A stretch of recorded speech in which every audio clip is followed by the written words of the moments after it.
Hi, everyone.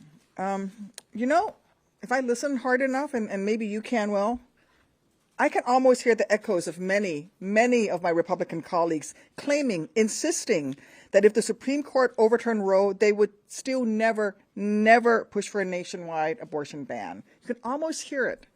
Well, you still believe them, then I have a bridge to sell you. And I'm not even from New York. Because you must be paying attention. You have to see that the legislations that folks like Senator Graham and Senator Rubio are almost gleefully pushing forward makes a lie of those previous statements.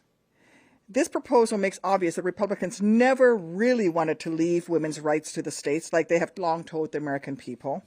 And while Democrats spent this summer helping working families keep more of their hard-earned money, Republicans spent theirs trying to strip away millions of Americans' rights and effectively making 50% of America second-class citizens who do not have the right to decide what happens to their own bodies. And frankly, I refuse to let my daughters grow up in a world with fewer rights than I had.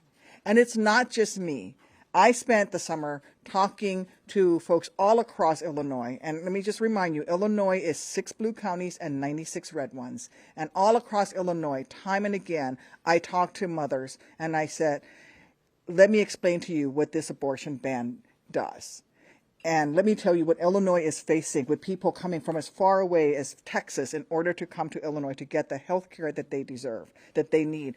Let me tell you what it means to your daughters who choose to go to school in one of these southern states.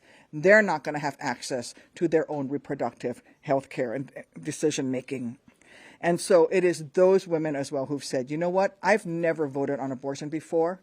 It's been something that I support and something I'm concerned about, but I am voting on abortion this time.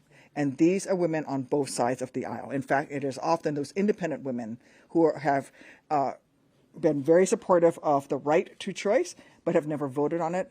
Let me tell you, like in Kansas, they're voting on it now. I refuse to let my constituents walk into their OB appointments and have to be haunted by the voice of Marco Rubio telling them what they can and cannot do with their bodies. I refuse to force any woman to have to live her life fearful that Lindsey Graham effectively has more control over her medical decisions than she or her doctors.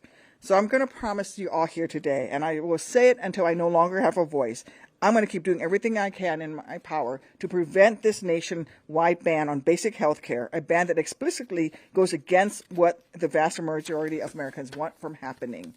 Our country deserves better than that. And you know, my girls need to grow up in a country where their decision making is just as valued and just as trusted as everyone else. And these abortion bans tell them that they are second-class citizens, and I refuse to let that happen. Thank you.